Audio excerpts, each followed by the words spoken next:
Hello, Hello. and welcome to D&D Debates and Discussions. I guess that's what we're calling it. Yep. Okay. I'm Kevin. I'm Zach. We're DMs. Yes. I am a new DM. Zach is a more experienced DM. Old and crusty. And we wanted to talk about an element of game design. Well, which element, Kevin? Thanks for asking, Zach. Locks. Locks. Yeah, and I guess maybe disable device more broadly. And also locks that don't require disable device. Okay, well that's a really specific start. Like, where are we going with this? Okay, so I guess one of the central questions that inevitably comes up around this is, what is the point of a door in a dungeon being locked? Oh, look what we have here. Tea. Hold it with your other hand. There we go. Okay. So, what is the point of a door in a dungeon being locked if you can just keep rolling your d20 over and over again until you get a high enough number to get through? You can essentially take 20. Well, in that situation, if it does exist, it probably is placed there by a DM for a couple reasons. Either A, they don't have any ideas of how to artificially extend gameplay, and so thus putting rolling barriers such as skill checks that can be auto-passed by the whole party, like a rope bridge, or a door, basically any skill check with no serious fear of consequence, but still requires the players to roll, gives the illusion of interactivity with the object. Right. It's essentially like busy work. Right. Like you're not actually doing anything creative or risky.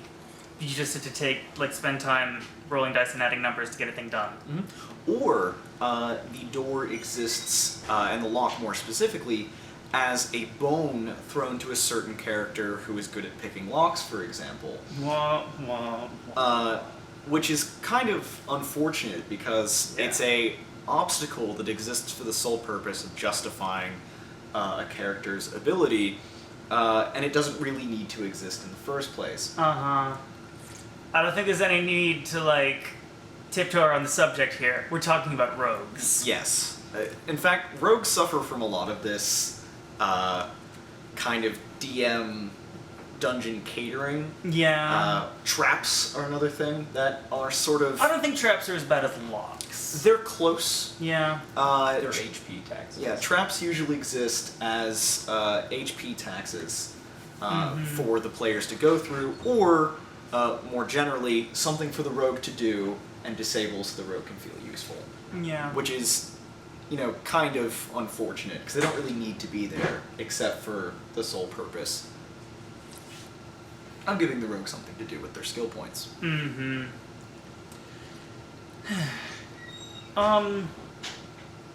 you raising your hand, Will? I was. Yeah, what do you have to say? You can come in frame if you want. Okay.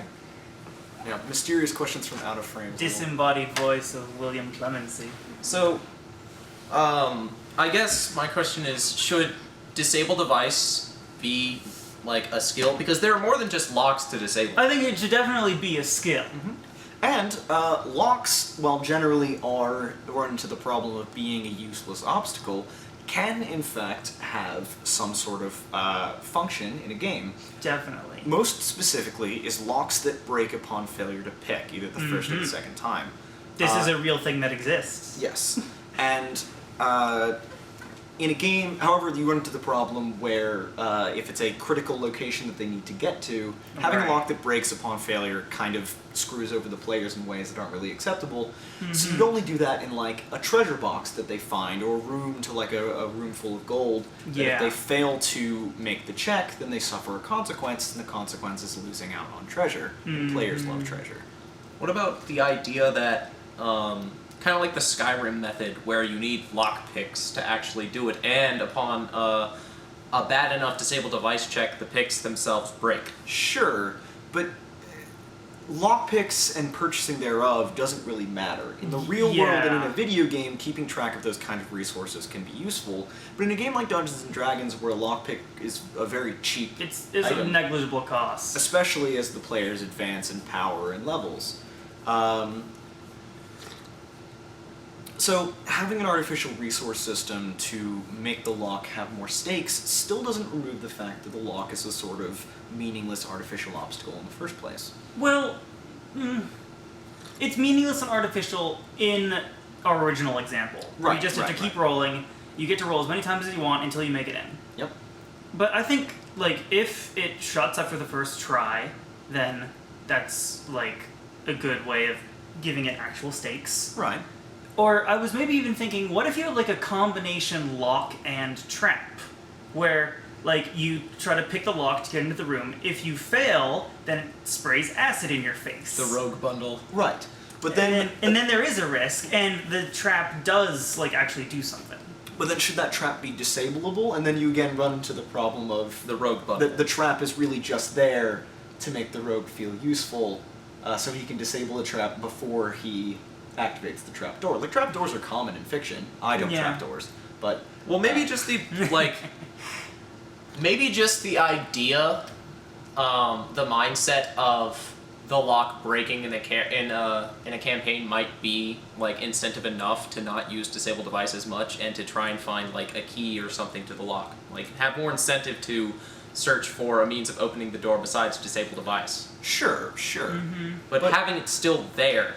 But you run into the problem of sort of like a more... This really touches on a larger issue. Yeah. Which is of sort of encounter design as a whole sort of meta concept.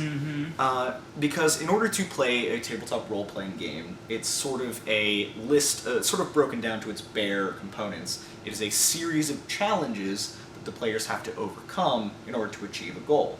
I would also add it's a series of challenges and decisions. Yes. Because I think that if it's just a series of challenges, then that's railroad. Right. But I left the decisions out there because no matter what decision you make, it will result in a challenge. Yeah. Different decisions can alter the severity of challenges or what challenges you face, but a game with no challenges is not a game at all. It's a session of play pretend, which is fine and fun sometimes, but it lacks a purpose or any sort of serious goal behind it. But the idea of the locked door as an obstacle, really, why is it there? Is it there so that the players have to go somewhere else? Is it the players have to overcome it via skill checks?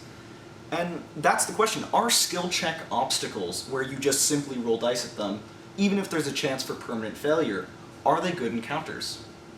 Do they serve the purpose as being as satisfying challenges for the players and the DMs? If I could go back to your previous question as to why are locks there? Sure. I would say that, like, there's kind of one unavoidable reason, and that's realism. Okay. Like, you can't just have a bunch of gold in a room that isn't locked. That doesn't make any sense. So there needs to be some sort of mechanic, whether it's you need to roll to pick the lock, or you need to kill a guard and find a key, or it could be as simple as if you buy a lock pick, you can pick any lock. Right. Like, that is a feasible game mechanic. But you need to deal with a lock in some way, just because, like, from a pure realism standpoint, some rooms are going to be locked. And I think you bring up an excellent point of even the very first sort of draft of a lock that we discussed at the start of the video, is that perhaps they don't need to serve any serious challenge purpose and thinking about the game outside of linear game terms, that merely providing depth to the world, that sure, it only takes a d20 roll to break open the lock, but it adds to the player's sense of complete world building that the treasure store is in fact locked. And it can give an artificial sense of success to the player that invested in that skill. And they are, you're playing, in this Dungeons & Dragons at least, you're playing sort of a heroic kind of game. And having your character the ability to overcome obstacles that exist in real life, locked doors, with relative ease, simple die 20 rolls, is sort of a reward in and of itself, even though it provides no real gameplay challenge. Oh, Will is gone. Right, we're back. And what I was saying disappeared into the ether. What was I talking about again? About how the fact that if a door is meant to be unlocked not by the rogue, but by a key that is on an NPC, then you're kind of taking away from the player's agency, because you're saying, it's like one of the rules of DMing is that you should never say no. Like, if a player asks to do something, you should basically always say, okay, and then give them a check. So like, I want to lock the door. Well, you can't. That's not nice. Yeah. And of course, then you get into things where you can have DM duplicity, where the DM says, okay, go ahead and pick, even though the lock is unpickable. Right. So you give the player the illusion of a chance, though then you make it seem like their skill is not high enough. Or even you could just make the skill check so high, Yeah. which is the same It's a thing. DC 50 disabled device. Right, and so, yeah. so your level 6 character cannot pick it. Yeah, either way, they're going to pick up that the DM did not mean for you to pick this lock. But you know what? I think that's fair. Because you said that it like restricts your players' autonomy, but in some cases that's good. Like, why is it that the dungeon is such a like popular setting for an adventure? Well- One of the reasons is that you go one room, then the next room, then the next room, and it's always linear, and the players can't. So like, if you have a plot point, like first you meet the guardian of the temple, and then you fight the you meet the keeper of the temple, and then you fight the guardians of the temple, and then you meet like the god of the temple himself in the last room. Right. That's like a logical progression, but it wouldn't make any sense if you met the god and then you met the guardians. So sometimes you want to have it go like A, B, C. Right. And a dungeon is one way of doing that, but another way of doing that is having a series of locked doors. And in order to get into the room, you need to find the key. And the key is only in like the first plate, like room A has the key to room B has the key to room C. Sure, which some people would say is very video gamey, but video games It's definitely video game.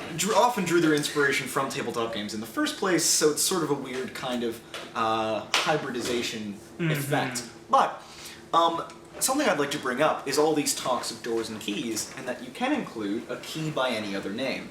Or a lock by any other name. Clever. For example, in a one-shot dungeon that I like to run on occasion, there is a hallway which is full of spinning blades and various sharp nasties.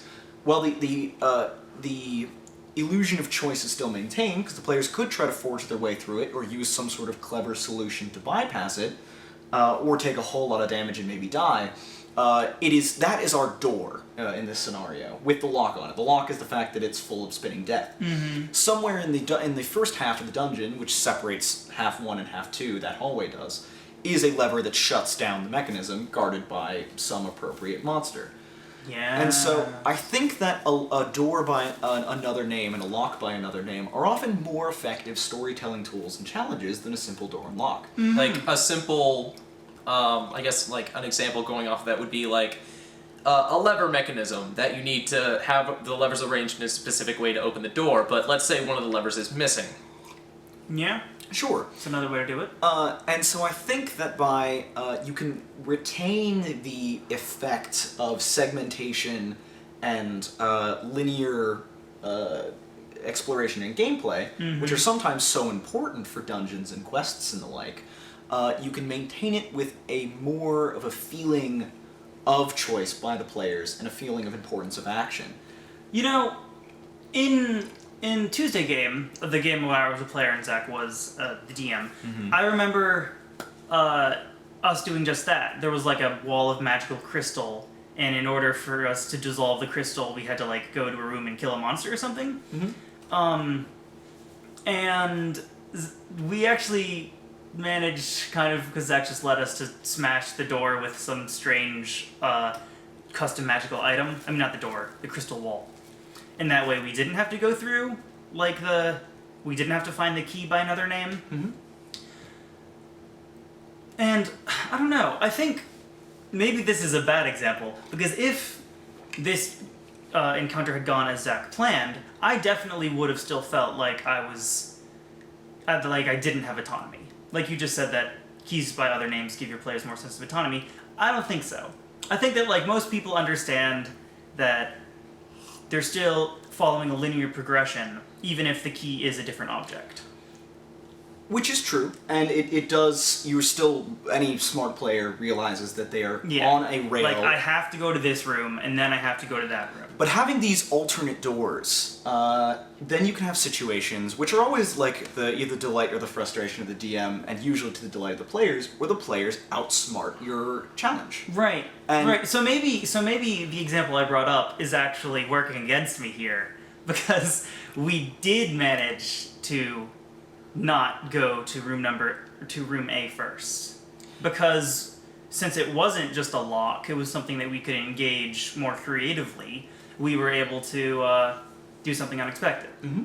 And come with an alternate solution to the problem. Mm-hmm. And that wasn't an alternate solution that I had planned when I built that section of the dungeon, but when you brought up that item's effect and said maybe we should try this, I went, that makes perfect sense, and it fits with all of the previous encounters of that item and what I'm planning from this sort of barrier. I went, sure. Yeah, so like maybe in Will's example, there is a lever missing, but if somebody has like some tools and knowledge engineering, they don't have to go to the other room. They could make a replacement lever. Mm-hmm. And so I think that the concept of the barrier is sort of like the meta concept of the challenge that we're trying to cover here. Mm-hmm. And then it doesn't just need to be a locked door, and then it doesn't necessarily need to be a skill check, though it can be. Yeah.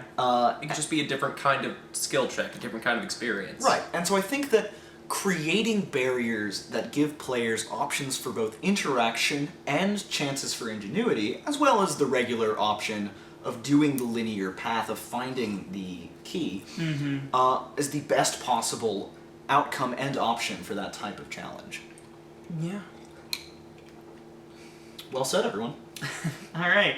Any other closing thoughts? No? All right. All right, well. Well, hopefully you will now have better locks in your games. Hopefully. Hopefully the next edition of Rogue will not rely so heavily on a constructed talent. That's true. There's always Unchained. It's true. Yeah. This was Dungeons and Dragons debate and discussion. Too many D's. Anyway, thank you for watching. TFTVA. That was fun. Yeah.